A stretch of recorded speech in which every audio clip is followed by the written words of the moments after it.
ولا قوة إلا بالله. قال الله تعالى في القرآن الكريم: يا أيها الذين آمنوا اتقوا الله حق تقاته ولا تموتن إلا وأنتم مسلمون. ثم أما بعد. Baik, Bapak Ibu sekalian, yang semoga senantiasa diberikan rahmat oleh Allah Subhanahu wa taala. Terlebih turunnya hujan merupakan karunia dan rahmat Allah. Maka kita ingatkan, mari kita doa, Allahumma shayyiban nafi'an. Semoga hujan ini adalah hujan yang mendatangkan manfaat untuk kita semuanya. Dan ketika selesai, kita dianjurkan oleh Nabi SAW juga untuk mengucapkan mutirna bifadlillahi wa rahmatihi. Kita telah diberikan hujan karena karunia dari Allah dan rahmat darinya. Artinya hujan tidak boleh dikeluhkan. Ya, seringkali kita mengeluh karena hujan. Aduh hujan, aduh nggak bisa kumpul, aduh terlambat, kenapa hujan? Jujur, saya tadi jawab info juga. Saya kan lagi pembangunan masjid pada pesantren. Ya, ngecornya terhambat karena hujan. Itu berusaha saya lawan dalam hati. Jangan sampai kita menyalahkan hujan karena membangun pondok. Jadi justru hujan ini menunjukkan apa? Rahmat dan karunia Allah. Ya sudah, nikmati saja. Tukangnya harus istirahat mungkin, tukangnya harus berhenti dulu mungkin, dan memang jangan sampai menjadi kerumun kita semuanya. Itu mungkin menjadi mukadimah kita pada hari ini. Mudah-mudahan berkumpulnya kita di sini, khususnya Bapak Ibu sekalian, yang mana ini adalah kumpulan yang dibangun di atas kekerabatan dengan bertepatan dengan turunnya hujan, mudah-mudahan ini tanda kebaikan dari Allah Subhanahu wa taala. Amin ya rabbal alamin. Salawat dan salam semoga senantiasa terlimpah curahkan kepada Nabi kita Muhammad sallallahu alaihi wasallam. Bapak Ibu rahimani wa rahmatullah. Kalau di kajian-kajian lainnya mungkin kita agak serius biasanya ya. Enggak serius-serius amat tapi agak serius. Kalau sekarang mungkin agak santai. Jadi boleh bagi sebenarnya ada masalah. Ya. Ini sambil makan-makan silahkan. Tapi kalau sambil lari sana dari sini ya. Kalau anak saya nggak apa-apa karena masih kecil. Kalau sudah dewasa nggak mungkin ya. Baik, Bapak Ibu, karena memang perkumpulan ini adalah perkumpulan keluarga atau dengan bahasa gaulnya family gathering ya. Maka tema yang dibahas yang mungkin berkesesuaian dengan kesempatan kita kali ini adalah berkaitan dengan silaturahim. Pertama yang perlu saya sampaikan, inilah yang dimaksud silaturahim. Karena sering Pak, mungkin Bapak Ibu sering menghadiri acara atau bahkan mengadakan acara, entah itu dinamakan dengan reuni, ngopi bareng, kumpul bareng, yang mana di dalamnya padahal nggak ada saudara kita sama sekali. Kemudian kita tulis judulnya dalam rangka silaturahim, betul nggak Pak? Dalam rangka silaturahim, dan itu keliru. Maka saya ingin sampaikan ini sekarang, ini yang benar yang dinamakan silaturahim. Dan ini perkumpulan yang insya Allah akan mendatangkan pahala dari Allah. Amin. Kenapa? Karena silaturahim itu Bapak Ibu sekalian itu bentuk ibadah dari Allah SWT. Ya, adapun kumpul-kumpul seperti reuni, dia tidak ada hubungan darah sama kita, tidak ada hubungan kekerabatan dengan kita, maka itu bukan silaturahim. Namanya bisa ziarah, saling berkunjung, atau ukhuwah Islamiyah, yaitu mempererat hubungan tali persaudaraan yang dibangun di atas Islam. Itu saja. Nah, yang Allah perintahkan dan Nabi SAW perintahkan dalam Al-Quran dan Sunnah Nabi, yang utama adalah silaturahim, yaitu bagaimana mempererat hubungan yang ada kaitannya dengan rahim. Makanya nama yang tepat silaturahim, bukan silaturahmi. Ya, dari bahasa Arab silaturahim, bukan silaturahmi. Kalau silaturahmi bukan bahasa Indonesia nggak apa-apa. Tapi kalau sisi bahasa Arab ar-rahim, silaturahim diambil dari kata rahim. Rahim seorang ibu.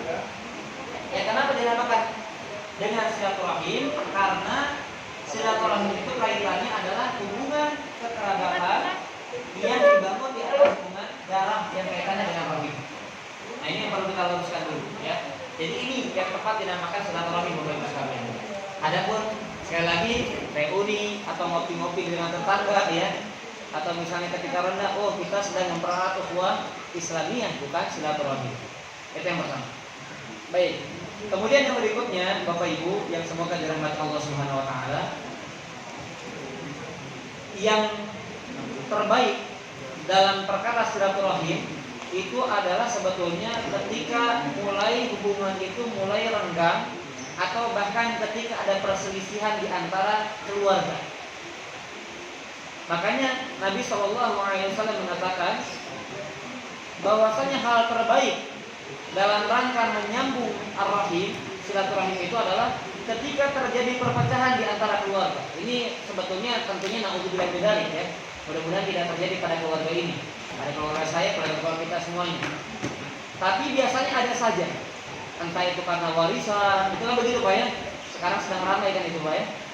Pasti ngikutin semuanya beritanya, betul kan? Jangan pura-pura enggak.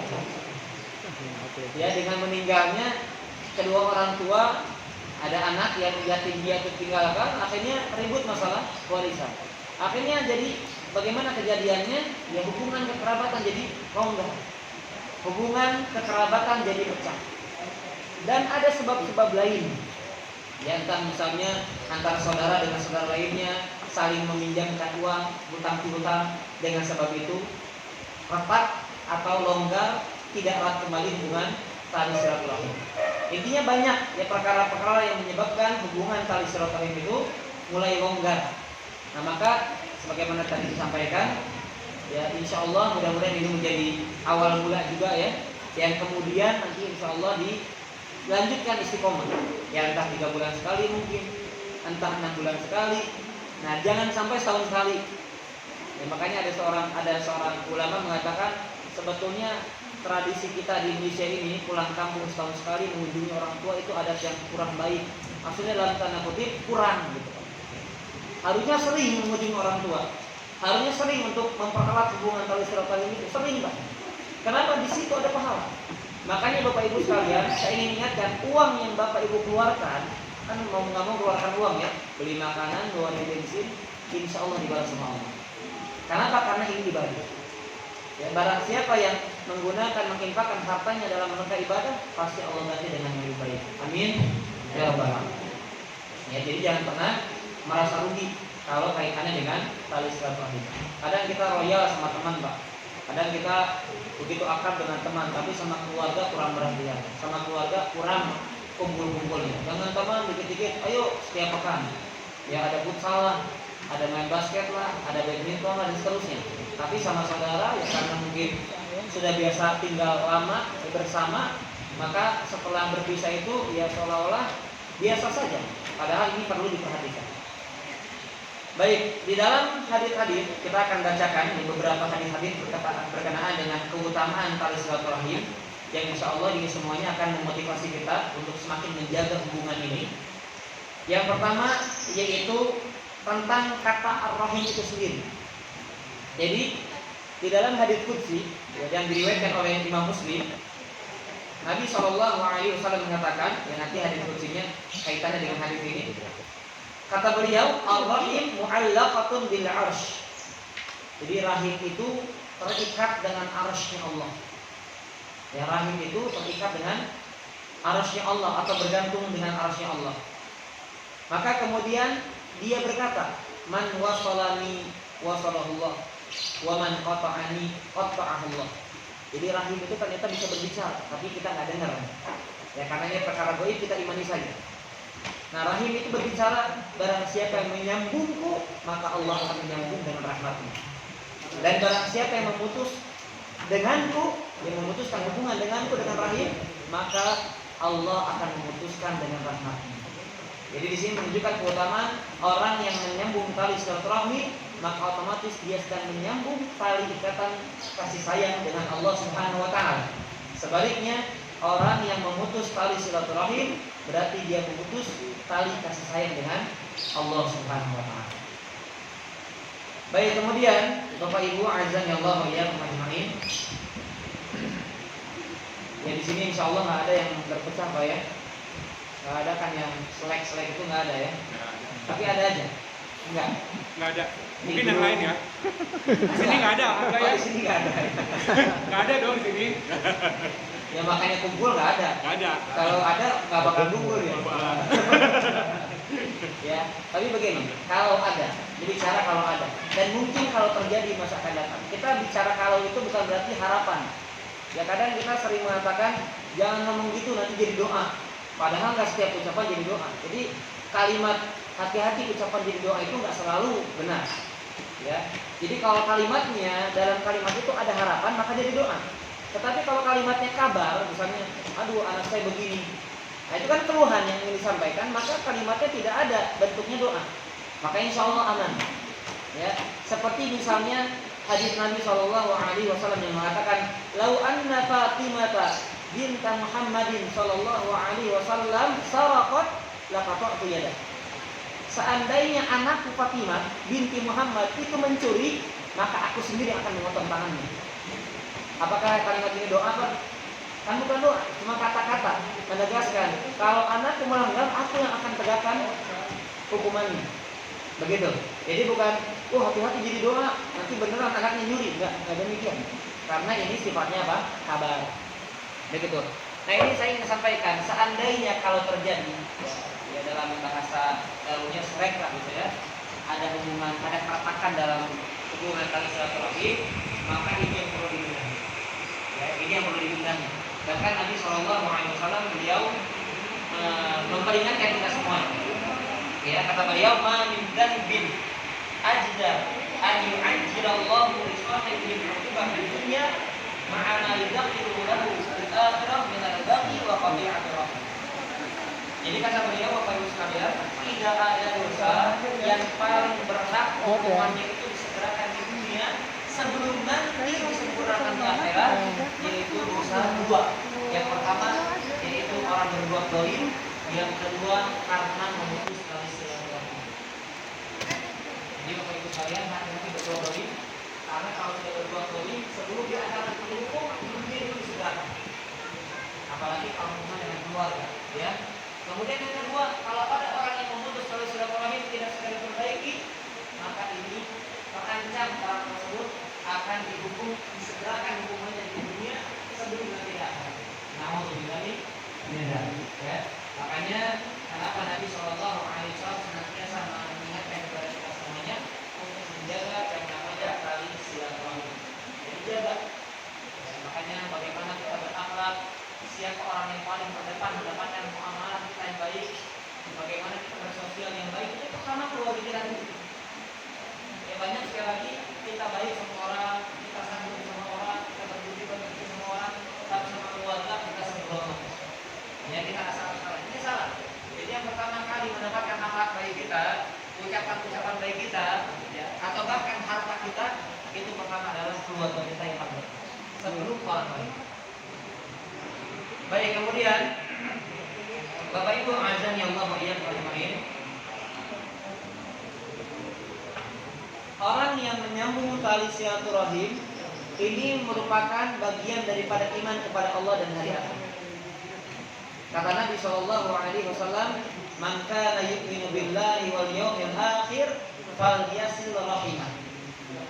Barang siapa yang beriman kepada Allah dan hari akhir, hendaknya ia menyambung rahimnya. Jadi orang yang menyambung hubungan rahim, ya, maka dia akan dikatakan atau masuk dalam golongan orang-orang yang beriman kepada Allah dan hari akhir. Ya. Kenapa Rasulullah SAW mengaitkan hubungan tali silaturahim dengan iman kepada Allah dan hari akhir? Contohnya, Pak, kalau kita ingin mempererat hubungan tali silaturahim itu, Pak, itu perlu usaha, perlu perjuangan. Makanya orang yang mau mengeluarkan hartanya, menyempatkan waktunya, meluangkan waktunya untuk itu semuanya, maka dia beriman sama Allah. Maka dia beriman kepada hari akhir. Kenapa? Balasannya kalau tidak di dunia akan dipetik nanti di akhirat, kelak pada hari akhir. Makanya dikaitkan orang yang beriman kepada hari akhir dan orang beriman kepada Allah, hendaknya dia mempererat hubungan tali silaturahimnya. Nah ini yang penting kita perhatikan juga, ya. Tanda iman kita kepada Allah, tanda iman kita kepada hari akhir adalah kita menyambung tali silaturahim. Baik, mungkin sekarang lebih lebih memotivasi lagi Pak. Dalam hadis yang sahih diriwayatkan oleh Imam Tirmidzi dan yang lainnya, insya Allah di sini jadi semangat. Kenapa? Nabi mengatakan, man ahabba an yubsata lahu fi rizqihi wa yunsa'u lahu fi atharihi falyasil rahimahu.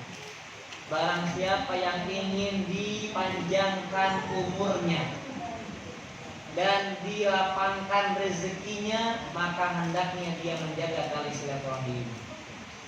Nah, ini harus semangat Pak ya, karena udah bicara duit nih Pak.